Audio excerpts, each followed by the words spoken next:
morning, traders. I'm Dennis Dick. And I'm Joel L. Connon. Welcome to Premarket Info. Well, Joel, Facebook is apparently only worth $15 according to Barron's. And home builders continue to outperform Lennar with great earnings. But a government investigation at QCOR has that stock trading down as well here in the pre-market. And we're going to look at some key levels in the S&P and the top components. But let's talk about this Facebook stock. Well, someone at Barron's like short or something and they wanted to bring it in or what? I mean, they've written so many articles about this stock and, man, they're just coming out again bashing it. Yeah, cover story has Facebook saying it's only worth $15 a share, looking at valuation, how it trades for 47 times its 2012 estimates, 36 times its 2013 estimates. Google only trades for half that valuation, so they're basically saying you're better off in a stock like Google than you are Facebook. I mean, they've got to figure out a better way to monetize the mobile, because the mobile ads, they just don't have the space there that they do on their regular app, and everything's moving to mobile, so it becomes a tricky thing, and that's really the challenge for Facebook, is figuring out how to better monetize the mobile. You really can't dispute the facts of what they put out in the article. I mean, as far as what the trading according to the PE, but we just like to look at it strictly from a technical perspective.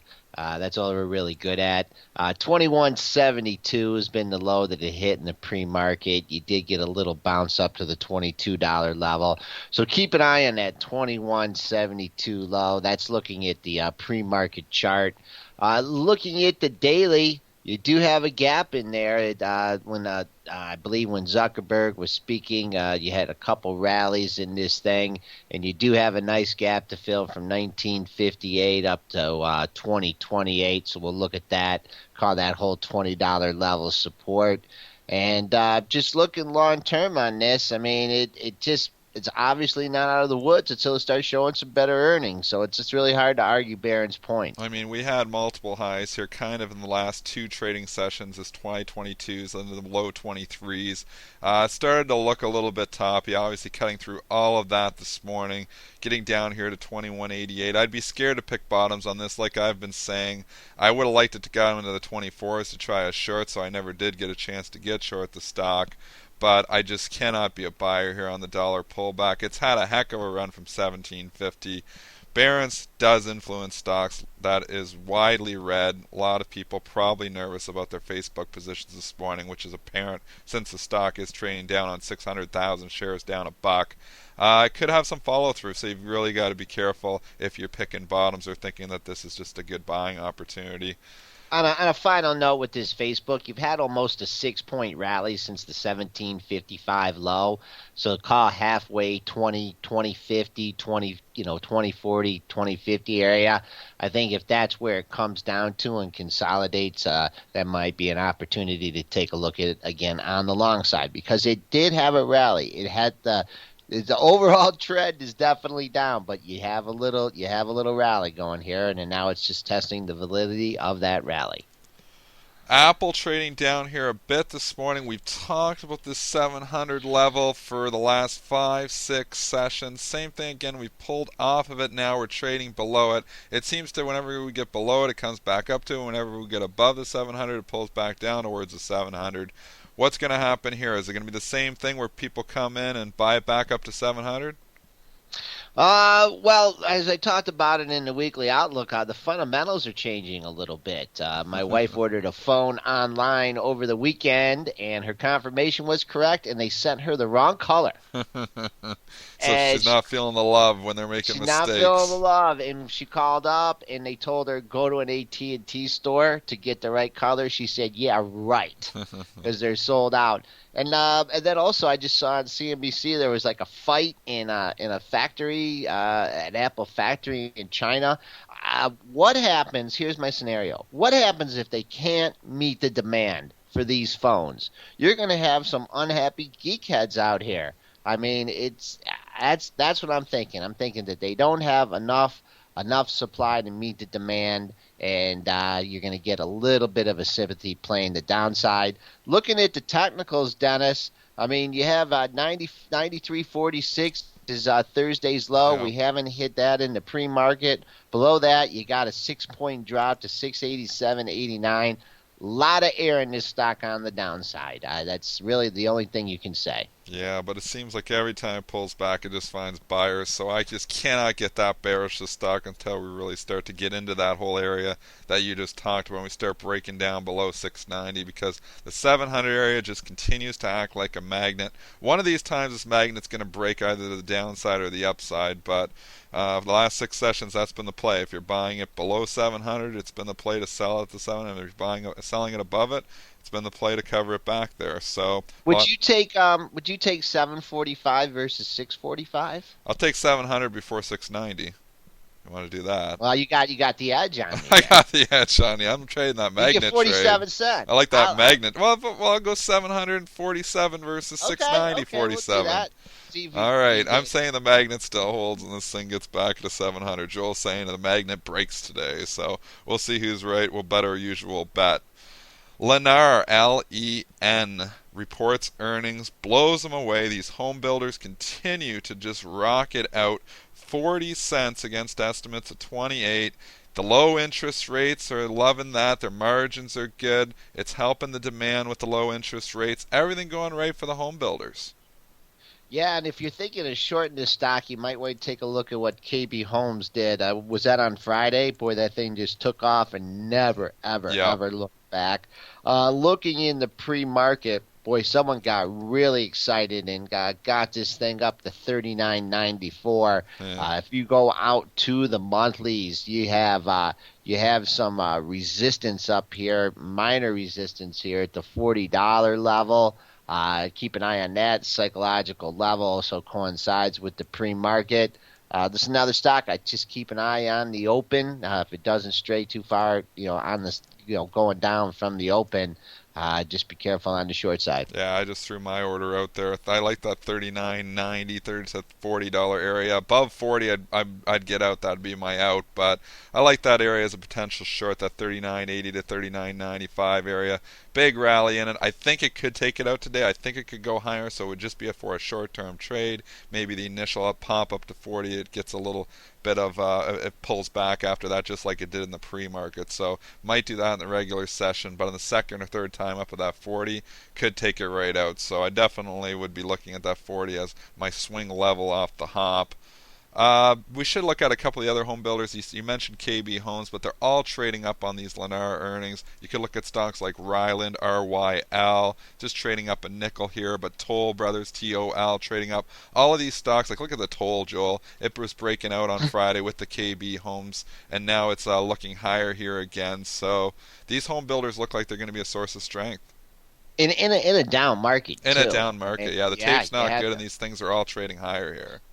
Well, I just don't know where they're building the homes or where the profit margins are coming from. Well, the profit margins are coming from the interest rates. But when you talk just from an economic perspective, it's a perfect scenario for home builders because the interest rates have never been lower. So obviously, you have people that can afford to build bigger homes because the interest rates are so low. It also increases their margins. So just from an economic perspective, it does make sense that these home builders are strong. It's just the fact that we came out of this housing crisis. It's what kind of put us into the whole financial crisis in the first place. So everybody does have a hate on for the whole entire sector. I mean, a lot of these companies obviously almost went under back during the financial crisis, but they're back. You can't argue with the charts. These home builders are back. So, anyways, but Toll Brothers here, I just want to highlight 37.08 was the high on Friday. The stock's trading up at 36.80 here, but it kind of looked like it was breaking out there again. So keep an eye on that high of the move there at 37.08, and if it continues to rally here and gets above there, who knows where these things can continue to go. Yeah, I mean they've all had a really really nice recovery from the financial debacle. So it's hard. You're probably better off just putting a stop in on the sell side if you're long these stocks from good levels instead of trying to pick a top. QCOR obviously had a terrible week last week. It's having a terrible day again here today, although bouncing back from where it was. reported government investigation is now they're looking into the promotional practices of QCOR. Whenever the government starts to investigate a company, obviously the stock gets whacked pretty hard. It got down to 2075 here in the pre-market. It's at 24.31, but on that initial report, it got as low as $20.75. So wow, this stock is just it's crazy how this was a $50 stock 4 trading sessions ago, and it's been halved.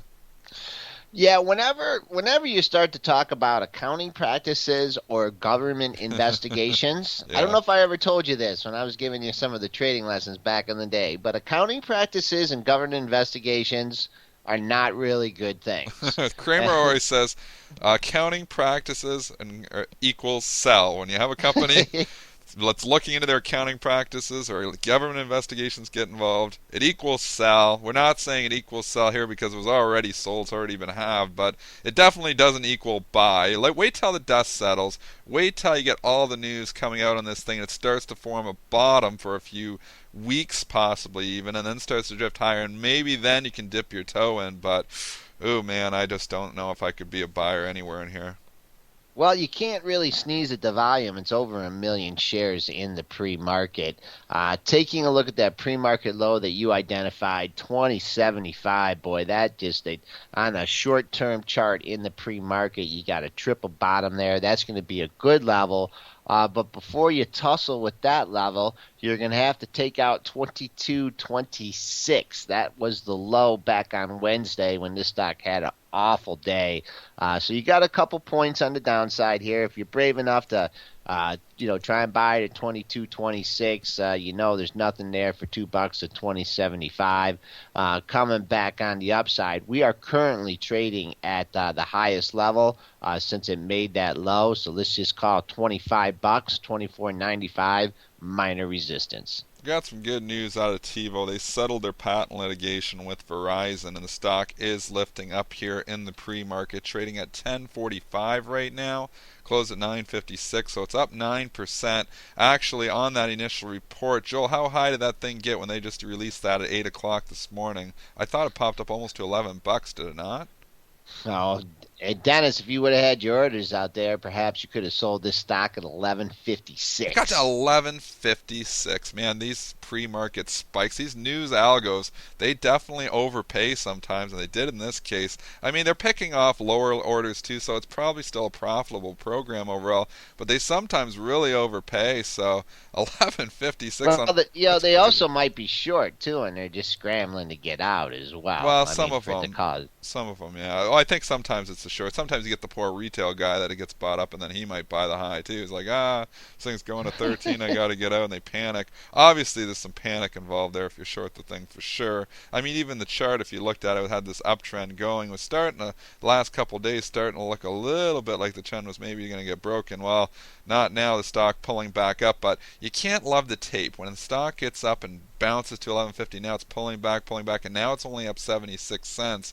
Makes you kind of scared that this might continue to pull back here, and who knows? This may not even open over $10. Oh, I would definitely make another dollar bet on that You one. think it's going to open over 10 for sure? Wow, that's Yeah, pretty good news. It's been up to 11.50, so I'm definitely giving you the I don't edge on know. that. I'm just But on the fade there. I guess if you really want to be patient in this thing, you got to take a look at this whole 990 level. You had several highs between 975 and 995, and you had the spike high at 1014. So if you get back down into that area, and we're only 40 cents away from there, you're gonna have some buyers. So looking at 980 to $10 now as major support based on the breakout. Coming back on the upside since Dennis bought it at 11.56, yeah, it's been straight down. I mean, geez, whoever bought it there is going, get me out. And very so we'll look sold. at that whole 980 to $10 level as support. Disaster stock of the day. You thought it was QCOR. It's not. It's PPHM. Yeah, this is right. The stock was at $5.39, breaking out to, I think, 52 Yep. week highs, anyways. Well, bad news on their one drug there. Major discrepancies talking about their Bavituximab data can't be trusted, the company said. No, not the Babatexamad data. The stock is down 85% here. It's trading at 84 cents right now. So everybody that had this miraculous run banking on this drug from July when the stock went from $1 to $5, it's back down under a buck here this morning on 4.6 million shares. Wow. Remind me never to buy a bio pharma stock. I mean, I These little mean, ones that are dependent on one drug, when the one drug has problems, that equals big time pain for longs. someone is just puking all over the pre-market here. That's We crazy. got down to 70 cents in this thing, Yeah. and we are not sniffing at the volume here. 4.5 million shares. This thing trades. That's almost half of the average day's volume in this thing. If you're short, just saying you've been shorting it Oh, the they're whole way covering, up and yeah. battling it, you got a gift. Yeah. You got a gift here under $1. If you think you're trying to get long and be cute on this thing, and you buy it at $1, guess what? You're only risking $1. The only risk, it's like a long call option now. It's a big call Yeah, option here, but don't just think it was at 5, it's going to come back to 5 right away. It is hard for a $1 stock to move to $5. It doesn't just come back like that because obviously you have everybody getting positioned here again. That sells all the way back up, and this stock was 46 cents back in June here, and if you even go back further, it was down in 43, 44 cents. So if this drug really doesn't work out and comes back, that could be where this thing could end up heading eventually, is 43 or 44 cents. And if you buy it at 85, you could lose half your money. So hard to be a buyer here and just thinking, oh, it was just at 5, this is a great value play. Well, no, it was at 40 cents in June, so you're still playing 50% up from that. And if that drug really doesn't work out, like obviously they have other trials on this drug, so maybe it still could work out. It's just basically a call option here. At 84 cents, it's basically a call option. and look at the last 3 days in this thing. It went from 408 to 550. Someone must have read the memo wrong Oh, or didn't they? something. Yeah, oh, ugly chart. Ugly, ugly, ugly. Let's look at a few on your weekly outlook there. You were talking about how Microsoft here had started to well, we've talked about this 31 level forever, but it looked like it was breaking out there on Friday and then pull all the way back. You had some pretty big sell imbalances into the close. I think Microsoft and a few other ones fell victim to some of that. But stock is had a pretty decent breakout, but then pulled back all day. Yeah, there's just too much volume in this thing just for it to really go anywhere. And I just think that, maybe you're a little bit longer term, high frequency traders, that are trading this thing over a day and a half. It gets out a couple standard deviations and they just keep piling on. It got way up to that 31.61 level, highest it's been since May. Let's come back down. You still have to respect this You do. $31 level. Yep. There was a couple lows, 31.03, 31.04, and then the day that it looked like it was breaking down through 31, Yeah. it went to 30.91 and turned around. So yeah, you still got to keep an eye on this 31 level. It's still pretty good support even in this down market. Big level for the stock. Another one that was breaking out on Friday before some sell imbalances hit it at the end of the day was AT&T. Made a new 52-week high up at 38.58. Stock was off to the races, but then towards the end of the day, we had big sell imbalances in that one too, and it really drove the stock down to close at 38.08. Stock is trading right there, just slightly down this morning, trading at 38 bucks. Well, if you're looking for a fade play here, it's settled right on the low, trading right at 38 in the pre-market. I think that if you want to try a long there, you'd have to let it go pretty quickly because this 38.04, the next low you have under that is 37.60. So that's a pretty big area for AT&T. The following day's low at 37.52. So if you're playing it from the long side, don't be a hero here on the AT&T.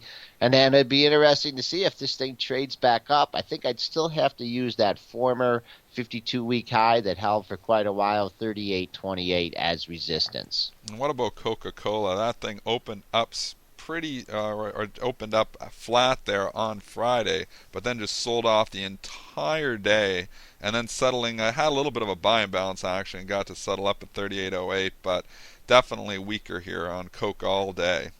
Yeah, 39 shaping up to be the major level in that. That was a high from last Tuesday. 38 was real good support. You had a double bottom there, 38.01, 38.03, going back to last Friday and last Monday. You snuck under there on Friday before the close. I think you still have to use that 38 down to that 37.88 area as support.